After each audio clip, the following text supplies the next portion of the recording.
Welcome to Lesson 7 of the Wolfram U course Introduction to Partial Differential Equations.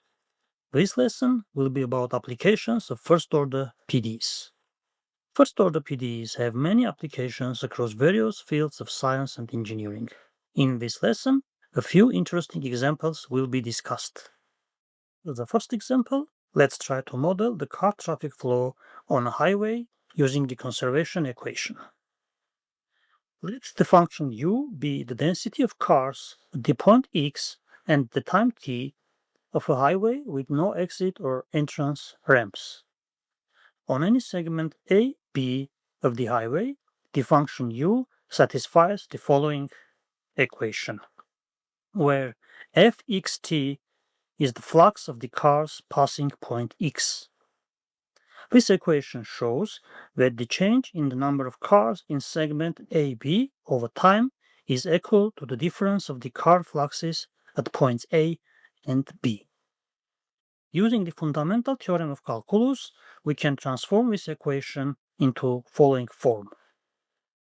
Since the segment AB is arbitrary, the function u will be a solution of the following one-dimensional differential equation du dt plus df dx equal to 0. In the literature, this equation is called conservation equation. Note that the car flux also depends on density, so f is a function of u and equation 2 is a PDE. For the simplest case, when the traffic flows with constant speed v, the flux will be f equal to v multiplied by u, and equation 2 will transform into first-order linear PDE du dt plus v du dx equal to 0. For example, let's try to solve that equation for given initial condition for car density. Here theta x is the Heaviside unit step function.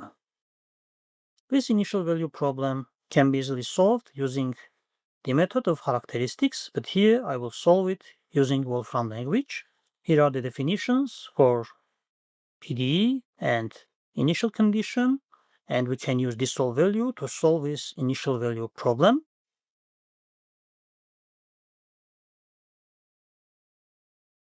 And here is the animation for the solution.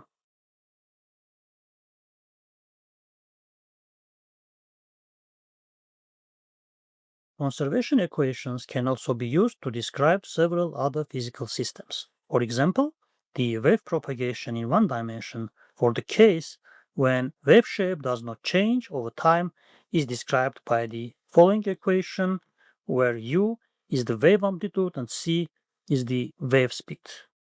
As an example, let's try to solve the one-dimensional wave propagation equation with initial condition ux0 equal to sine x. Again, we can use Wolfram language to solve this initial value problem. And here is the animation of the solution. The kinetics of a chemical undergoing reaction while being advected in a flow with velocity v is described by following PDE, where C is the concentration of the chemical. This equation is similar to conservation equations, but we have an additional term here, minus Kc, which represents the reaction rate, with K being the reaction constant. As an example, let's try to solve chemical reaction kinetics equation with initial condition Cx0 equal to 10.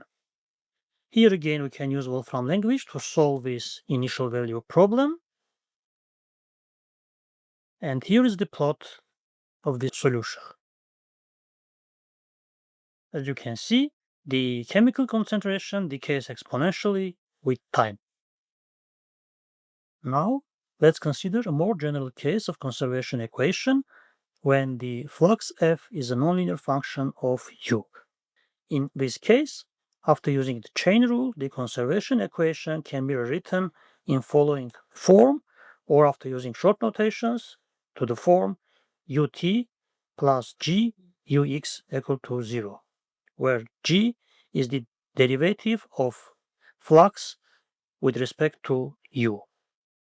This equation is a nonlinear first-order PDE But since it is linear against partial derivatives ut and ux, the equation is quasi-linear. Let's consider the special case when f equal to u squared over 2 and g equal to u. In this case, equation 7 will transform into Burger's equation ut plus u ux equal to 0. As an example, let's try to solve Burger's equation for given initial condition.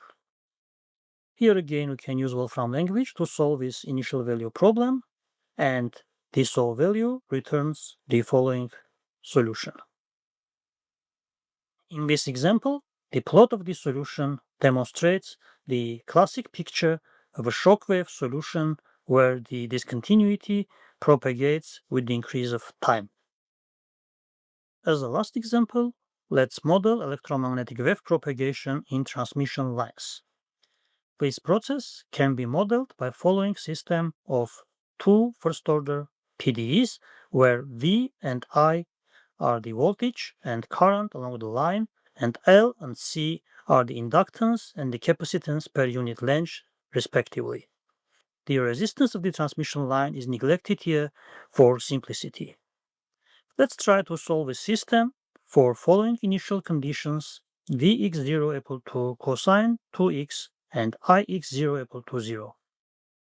This solve returns the following solution for this system,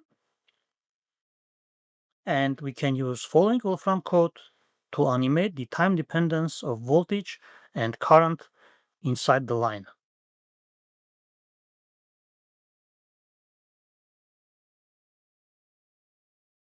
To summarize, first-order PDEs have numerous applications across various fields of science and engineering.